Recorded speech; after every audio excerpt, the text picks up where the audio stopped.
Yo guys, what is up? My name is Jeracraft and I have been incredibly curious to find out what thousands of subscribers have done to our beloved MMORPG survival world. It's been about 4 months since the initial release, and aside from all the protected locations, dungeons and treasures, this crazy experimental server also had a bunch of unprotected builds, including custom landscapes, giant fossils, and colossal rock formations. The question is, will it be worth showcasing what players have been up to, or are we going to be severely disappointed?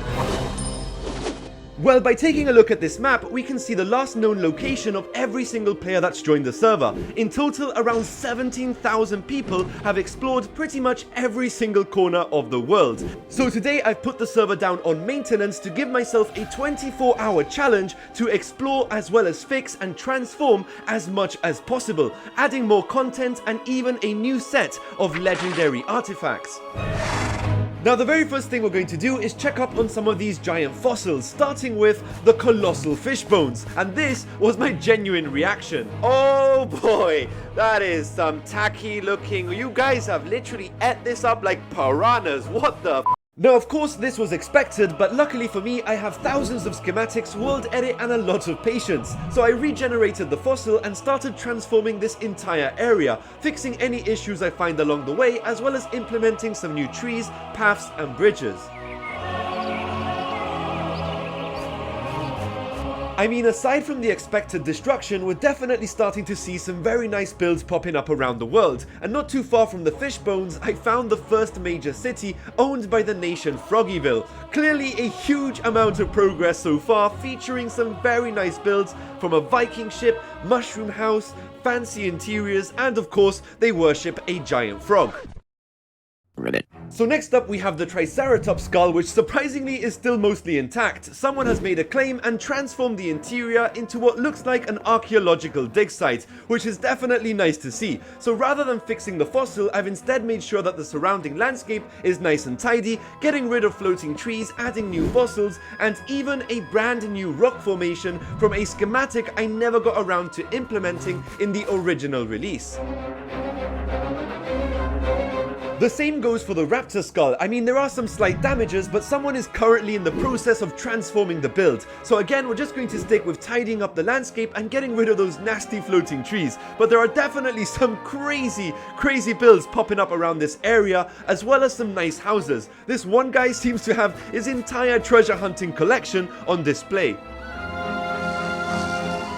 I then got the absolute shock of my life when I finally took a look at the dragon skull. Expecting the absolute worst case scenario, I was instead absolutely mind blown to find that not only is the dragon skull completely intact, but we also have what seems to be an entire nation rising up from the ashes. The Westlands has to be one of the best builds on the server, not to mention all the work that's been done in just 4 months.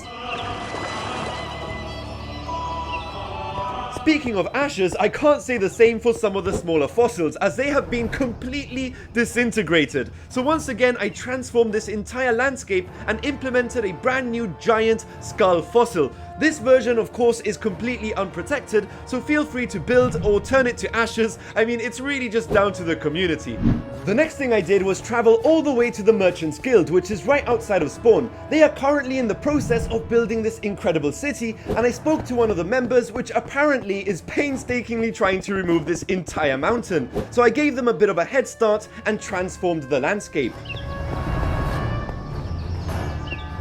On the opposite side of the spawn, we have the community farm, and boy did I get some backlash on Discord after calling this a pile of trash. So I'm going to have to apologize and say that you guys are 100% correct. This is actually a beautiful build. The level of detail is absolutely incredible, and yeah, I'm never going to let this go. But to be fair, the builds are perfectly fine. I just wanted to tidy things up, but I guess it came across very badly.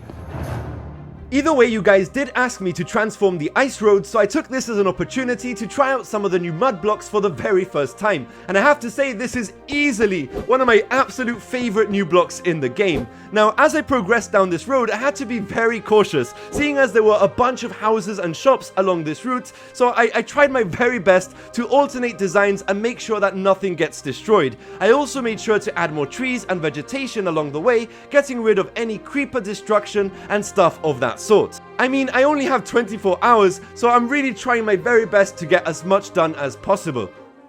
Now I also found another ice road right beside the Merchants Guild. This one is completely underground, so I built another path leading in the opposite direction, this time going for a much creepier dungeon looking design. Luckily there was only one build connected to this road, so it was much easier to put together. And finally I found another ice road cutting across this entire ocean. So once again I built a fresh new design that leads all the way to another nation called the Sword Kingdom. They are currently building this beautiful oriental themed city.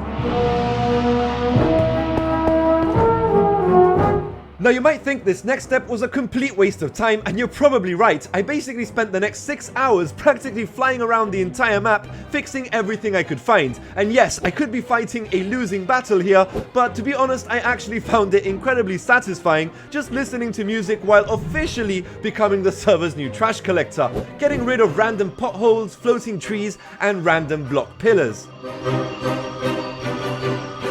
In most cases, rather than just destroying the dirt bridges which are inevitably going to return, I just simply transformed them to make them look much nicer. Even in some places where players have been struggling to climb these rocks, I just simply tidied everything up and implemented ladders and staircases to hopefully help people get to the top without causing too much chaos. Either way, we can always copy and paste builds back onto the map when hits the fan. In addition to that, I also implemented a few more custom-built mineshafts as well as a few extra mob spawners, just to give more players a chance to explore and find some extra treasure. But best of all, I also created 2 brand new locations to give you guys some new places to explore and build. The first of which is this incredible looking clifftop savanna. And of course, right in the middle of the ocean, I decided to build some brand new clifftop islands which come together in this overgrown jungle-like environment. I then came across yet another nation called Solo, and they've built this incredible looking town, a very peaceful looking outback, and I just love the color scheme of this build. They actually wanted some extra custom trees, so I did just that and also threw in some extra decorations. Now with the time slowly ticking away, I quickly designed 10 new legendary artifacts. These should be slightly stronger than the last ones, and of course I've hid them underground in some giant lava-filled obsidian orbs. Now I had very little time left, but I tried my best to implement one final new protected dungeon. I used one of my old schematics and basically transformed the entire structure. The worst part is, I forgot this had completely no interior, so I had to redesign practically everything while implementing some new treasures. This of course will be a miniature tower climbing challenge compared to the one we're going to be releasing sometime in the future. And just in case you were not aware, we're also working on releasing a custom built nether, hopefully sometime this year.